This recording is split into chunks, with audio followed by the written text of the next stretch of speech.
عزیز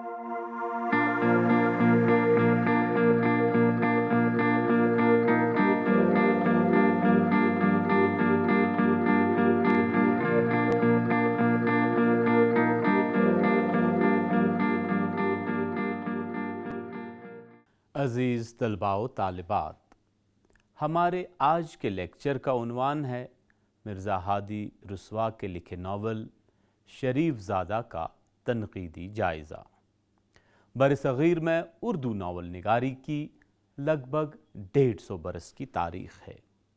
novel نگاری کے ابتدائی دور میں جن چند ناول نگاروں کو عوامی شہرت ملی، ان میں مرزا ہادی رسوا ایک اہم نام گردانا جاتا ہے۔ رسوا کے ناول امراؤ جان ادا کو کافی مقبولیت حاصل ہوئی۔ یہ ناول برصغیر کی زبانوں کے ساتھ ساتھ دنیا کی کئی زبانوں بشمول انگریزی میں بھی ترجمہ ہوا۔ امراؤ جان ادا کے علاوہ مرزا رسوا کے کئی اور ناول منظر عام پر آئے، جن میں شریف زادہ اور ذات شریف قابل ذکر ہیں۔ شریف زادہ کے پہلے ایڈیشن کی تاریخ اشاعت 1 دسمبر 1900 ہے۔ اس ناول کے دیباچے میں خود مرزا رسوا نے یہ اعتراف کیا ہے کہ انہوں نے یہ ناول سوانح عمری کے طور پر تحریر کیا ہے اور ایک شریف زادہ مرزا عابد حسین کا کردار بطور آئیڈیل کردار پیش کیا ہے۔ شریف زادہ میں ایک عام پلاٹ کے تمام اجزاء پائے جاتے ہیں۔ مرزا عابد حسین یعنی قصے کے ہیرو کے تعارف کے بعد ان کی مشکلات کا تذکرہ، والدین کا انتقال، خانگی پریشانیاں، تنگ دستی، گزر اوقات کے لیے ان کی جدوجہد، بلدیو مستری کے لڑکے کو صرف 5 روپے کے عوض ٹیوشن دینا، ٹریسری کا شوق، انجینئرنگ کا امتحان پاس کرنا، مرزا عابد حسین کا ان مشکلات پر قابو پانا، یہ تمام واقعات ایک سوچے سمجھے خاکے کے تحت ترتیب دیے ہوئے معلوم ہوتے ہیں۔ چونکہ شریف زادہ کے پلاٹ میں تحریک و تعویق کا فقدان ہے، اس لیے پلاٹ کے چند اجزاء کی موجودگی کے باوجود یہ محسوس ہوتا ہے کہ اس ناول میں پلاٹ نہیں ہے۔ افشاء راز کے دیباچے میں مرزا رسوا ناول، تاریخ اور سوانح عمری کی فنی خصوصیات کا تذکرہ کرتے ہوئے یہ خیال ظاہر کرتے ہیں کہ افسانویت شریف زادہ میں کہیں نظر نہیں آتی۔ پلاٹ قاری کے تجسس کو ابھارتا ہے۔ اسے سمجھنے کے لیے قاری کو اپنی ذہانت اور یادداشت کے استعمال کی ضرورت ہوتی ہے، لیکن شریف زادہ کا مطالعہ کرتے ہوئے کہیں بھی ہمیں اس ضرورت کا احساس نہیں ہوتا۔ ایک کہانی بغیر کسی غیر معمولی نشیب و فراز کے مکمل ہوتی ہے۔ ناول کے آخر میں مرزا عابد حسین روزانہ صبح 4 بجے گرمی برسات میں اٹھ کھڑے ہوتے ہیں، باغ میں نکل جاتے ہیں، نماز پڑھتے ہیں، نوکروں کو ہدایت کرتے ہیں، 1.5 گھنٹے تک علم جرثقیل اور مختلف قسم کے کلوں کے نمونے تیار کرنے میں صرف ہوتے ہیں۔ 3 سے 4 بجے تک 1 گھنٹہ روزانہ علم نباتات کے تعلق سے صرف ہوتا ہے۔ 4 سے 6 بجے تک مکان پر بچوں کو پڑھاتے ہیں، 6 بجے تفریح کے لیے نکل جاتے ہیں اور اس طرح صبح سے شام ہو جاتی ہے۔ اسی جدوجہد اور مصروفیت کے نتیجے میں بقول مرزا رسوا 50 سال کی عمر میں بھی مرزا عابد حسین بالکل جوان معلوم ہوتے ہیں۔ اقتباس ملاحظہ کریں، مرزا عابد حسین کا سن شریف 50 سال کا ہے، مگر واضح احتیاط اور جفاکشی کا یہ نتیجہ ہے کہ وہ بالکل جوان معلوم ہوتے ہیں۔ اقتباس ختم۔ شریف زادہ میں مرزا عابد حسین کا کردار بالکل میکانکی معلوم ہوتا ہے۔ مرزا عابد حسین کا کردار چونکہ مرکزی کردار ہے، اس لیے پلاٹ میں بھی ایک قسم کی ریاضیت چھائی ہوئی ہے۔ ایک سوانح عمری پیش کی گئی ہے، اس لیے پلاٹ میں کہیں بھی دلکشی، ندرت اور تحریک نظر نہیں آتی۔ ایک قسم کا منجمد تسلسل شروع سے آخر تک پلاٹ میں رینگتا ہوا محسوس ہوتا ہے۔ مزید برآں مرزا رسوا نے ناول کے آخر میں مرزا عابد حسین کے چند ذاتی خطوط شامل کر دیے ہیں۔ شریف زادہ کے دیباچے میں انہوں نے یوں تحریر کیا ہے: اقتباس شروع۔ یہ پہلا ناول ہے جو میں نے بطور سوانح عمری تحریر کیا ہے، اگرچہ حجم اس کا تقریباً اسی قدر ہو جتنا کہ میرے پہلے 2 ناولوں کا ہے، لیکن پھر بھی بنظر طول بہت سے امر فروغ گذاشت ہو گئے ہیں، خصوصاً مکتوبات میں سے صرف چند خطوط لیے گئے ہیں۔ اقتباس ختم۔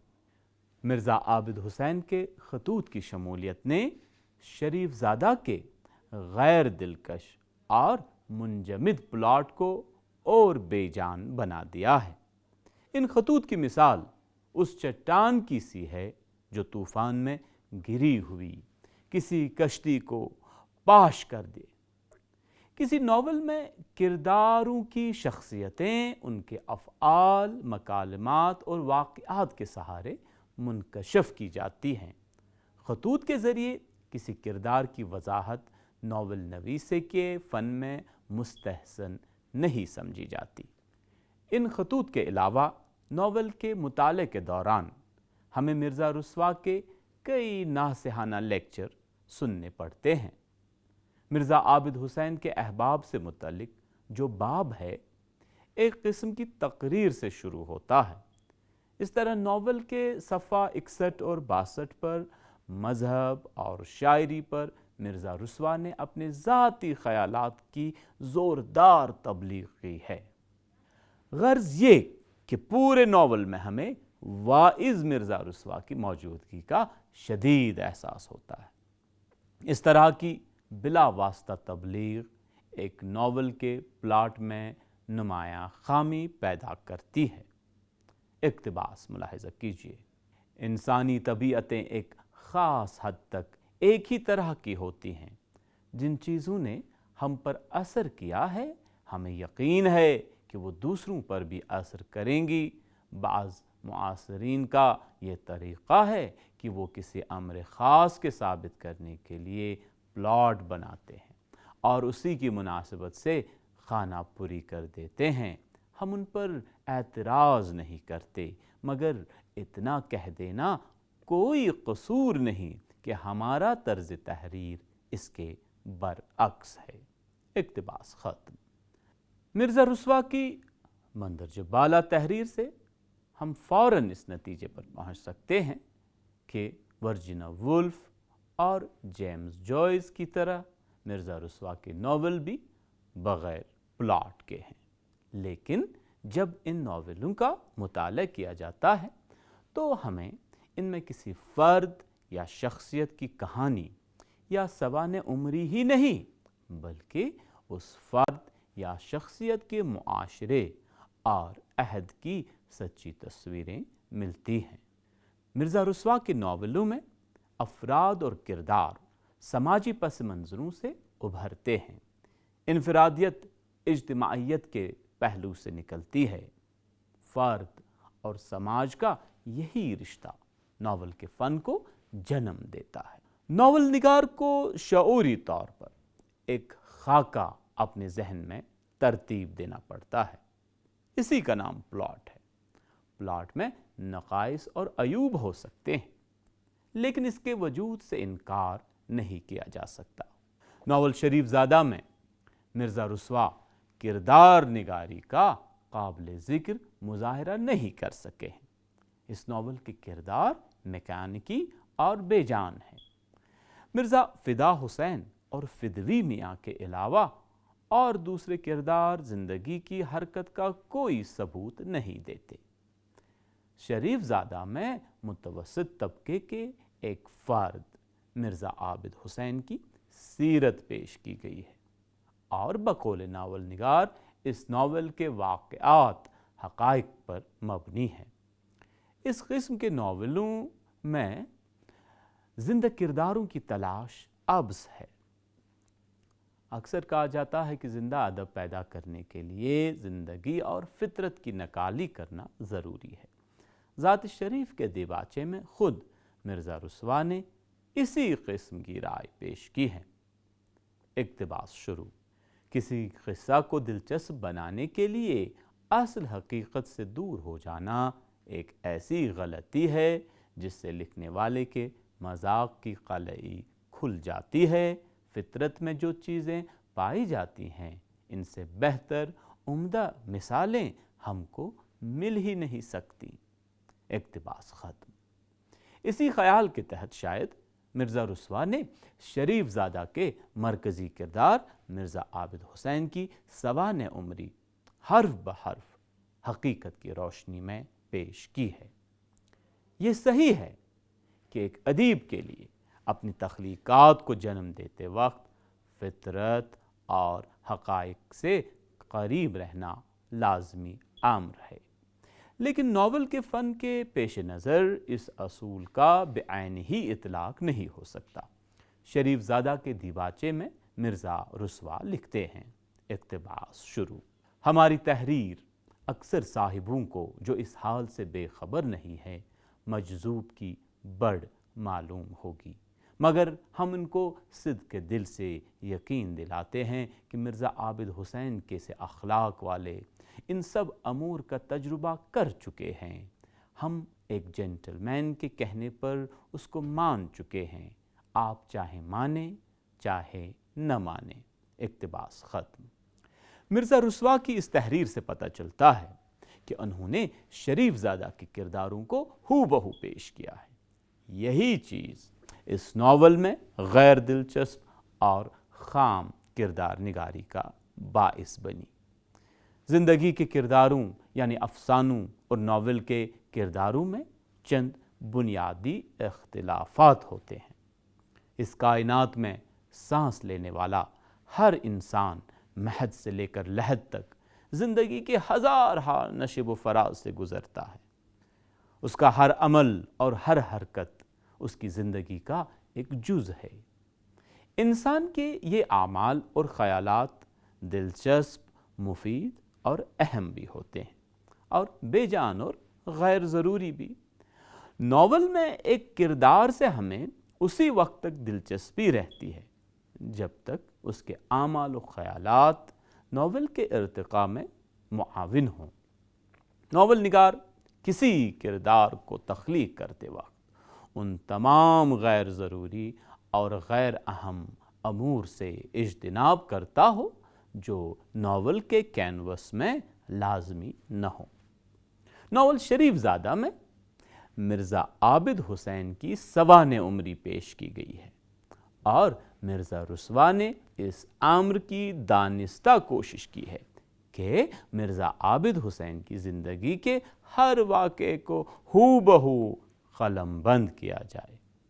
کسی انسان کے صرف ظاہری حرکات کو پیش کرنا کردار نگاری نہیں بلکہ تاریخ نویسی ہے۔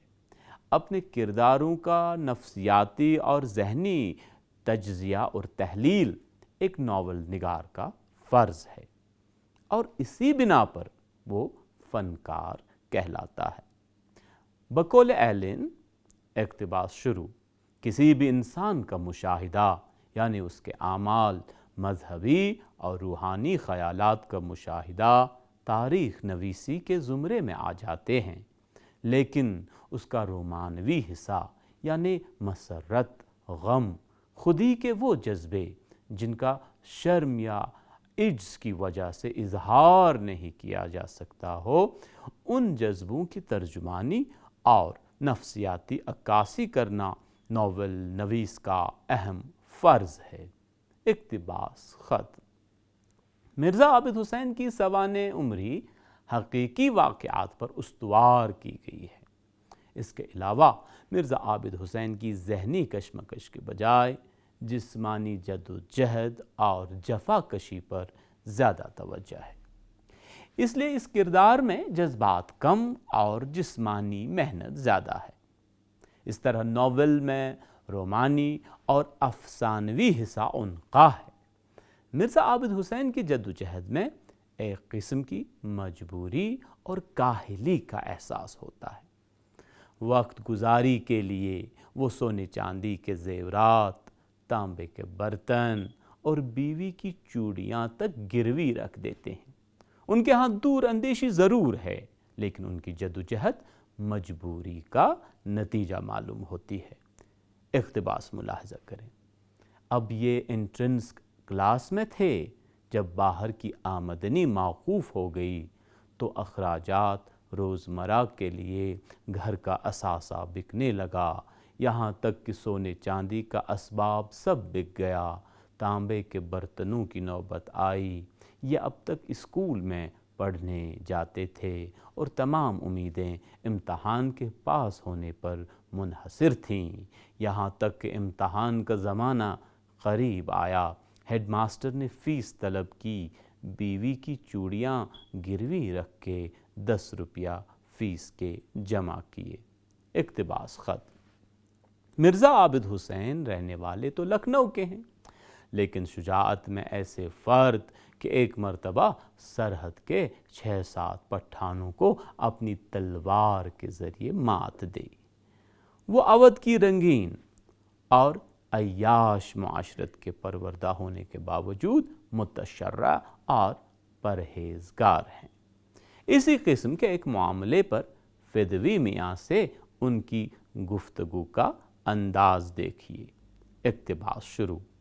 فدوی میاں: اچھا تو پھر اس میں تکلف کیا ہے؟ کوئی پتریا بلاوی جائے، کیونکہ اس میں حرج کیا ہے؟ آپ جوان آدمی ہیں اور پھر لکھنؤ کے رہنے والے۔ مرزا کے کان اس قسم کی گفتگو سے آشنا نہ تھے، یہ ایک خشک آدمی تھے۔ مرزا صاحب، جناب آپ نے میرے اخلاق کا غلط اندازہ کیا ہے، میں اس قسم کے مذاق کا عادی نہیں، آپ کی خوامخواہ عنایتوں کا میں مجبوراً ممنون ہوں، آئندہ مجھ کو ایسے مذاق سے معاف رکھیے گا۔ اقتباس ختم۔ مرزا عابد حسین کی طرح ان کی بیوی بھی کاٹھ کا پتلا نظر آتی ہے۔ مرزا عابد حسین کی بیوی کے اعمال اور خیالات انہی سانچوں میں ڈھلے ہوئے نظر آتے ہیں جنہوں نے مرزا عابد حسین کی تخلیق کی۔ مرزا عابد حسین کی بیوی ایک وفا شعار، جفا کش اور خوش اخلاق خاتون ہے۔ اپنے شوہر کی طرح اس کے ذہن میں وسعت اور جدت ہے۔ وہ روایت پرست نہیں، زندگی، سماج اور مذہب کی حقیقی قدروں سے واقف ہیں۔ بائیں ہمہ اس کی دنیا صرف 4 دیواری تک محدود ہے۔ خدا کے بعد اپنے شوہر کو قابل پرستش سمجھتی ہے۔ مصائب کے زمانے میں اپنے شوہر کے لیے اس کی خدمات قابل قدر ہیں۔ ایک مقام دیکھیے۔ اقتباس شروع۔ جب حسین علی روپیہ لے آئے تو انہوں نے اپنی بیوی کو دیا، بیوی خوشی خوشی دوڑی گئی، روپیہ حوالہ کیا۔ اس وقت کی خوشی اس نیک بخت اور غریب بی بی کی زبان کے قلم سے ادا نہیں ہو سکتی۔ اس روپے کی قدر اسی کو ہو سکتی ہے جس کے بچوں نے 2 دن سے کچھ نہ کھایا ہو، جس کا شوہر صبح سے بھوکا پیاسا نوکری کی تلاش میں نکل جاتا ہو۔ بیوی نے فوراً حسین علی سے روپیہ بنایا، بنیے کی دکان سے کھانے کے لیے کچھ اناج منگایا، بچوں کو جلدی سے 2 ٹکیاں ڈال کے کھلائیں، پانی پلا کے سلا رکھا، خود کچھ نہیں کھایا، مارے بھوک کے آنکھ سے ٹانکا نہیں سوجتا، پھول سے گال مرجھائے جاتے ہیں، ہاتھ کانپ رہے ہیں، مگر کیا ممکن کہ بے میاں کچھ کھا لیں؟ دل قوی ہے، 4 دن کے کھانے کا سامان گھر میں موجود ہے، شام کو میاں آئیں گے، خدا کرے آج کہیں نوکری ہو جائے تو کیا اچھی بات ہے۔ اس خیال کے ساتھ ہی ایک آہ سرد دل سے نکلی اور اس کے ساتھ ہی 2 آنسو ڈھلک کے گالوں تک آ گئے۔ ہاتھ رک گیا، دوپٹے کے آنچل سے آنسو پوچھے، پھر جھپا جھپ سوئیاں نکلنے لگی۔ اقتباس ختم۔ مرزا عابد حسین کی بیوی کے مقابلے میں مرزا فدا حسین کی بیوی تضاد حیثیت رکھتی ہے۔ مرزا فدا حسین ان قابل رحم شوہروں میں سے ہیں جن کی بیویاں سانپ کے گلے کا چھچھوندر بن جاتی ہیں۔ نباہ کیجئے تو رات دن جوتم پیزار، اور جدا کیجئے تو نان و نفقہ کی ادائیگی کا خوف۔ مرزا فدا حسین اپنی بیوی کی بدعمالیوں اور بد زبانیوں سے حد درجہ نالاں ہے، لیکن معاشی بے اطمینانی اور مفلسی کی وجہ سے دبیل ہیں اور فوراً سمجھوتا کر لیتے ہیں۔ مرزا فدا حسین بھی اس معاشرت کے پروردہ ہیں جہاں جد و جہد کو باعث شرم اور تصرف عقل سمجھا جاتا ہے۔ بقول مرزا رسوا، اقتباس شروع، جو لوگ لکھنؤ کے نظام معاشرت سے واقف ہیں ان سے تو کچھ کہنے کی ضرورت نہیں، مگر ہاں اور لوگوں کو اتنا بتانا ضروری ہے کہ یہاں کے رہنے والے عموماً معاش سے بے بہرہ ہیں۔ نیک اور جائز وسیلوں سے روپیہ پیدا کرنا یہاں کے لوگ ناممکن خیال کرتے ہیں۔ کوئی اس فکر میں ہے کہ یا تو کوئی پیشہ سیکھیں یا کوئی کارخانہ کریں۔ یہاں اس قسم کی کوشش کرنے والے پست خیال ادنا درجے کے لوگ چھوٹی امت والے سمجھے جاتے ہیں۔ غرض کہ ہمارے مرزا صاحب کے عزیز مرزا فدا حسین اسی قسم کے لوگوں میں سے تھے جن کے ایسے خیالات ہوتے ہیں، اور اپنے خیالات کی بدولت یہ اور ان کے بال بچے طرح طرح کے مصائب میں مبتلا تھے۔ اقتباس ختم۔ مرزا فدا حسین کی بیوی تھی آفت کی پرکالہ، پھوہڑ، روایت پرست، زبان دراز، جاہل اور ناقص العقل۔ مرزا فدا حسین کی بیوی کا کردار مرزا عابد حسین کی بیوی کے کردار کی ضد ہے۔ صبح سویرے اٹھنے پر مرزا عابد حسین کے یہاں کلام اللہ کی تلاوت گونجتی تھی اور مرزا فدا حسین کے یہاں گالیوں کی آواز۔ مرزا رسوا کے الفاظ ہیں، اقتباس شروع، مرزا فدا حسین کی بیوی بہت ہی تنخ مزاج تھی۔ اس کے علاوہ لکھنؤ کے طرز معاشرت کی عادتیں بگڑی ہوئیں۔ صبح کے 9 بجے سو کے اٹھنے، دن بھر فضول اوقات ضائع کرنا، ویسے ہی بچوں کی بھی خصلتیں تھیں۔ اقتباس ختم۔ مرزا فدا حسین کی بیوی بھی اس ملامہ زدہ معاشرت کی فریب خوردہ تھی، جہاں ملازمت غلامی کی مترادف ہے۔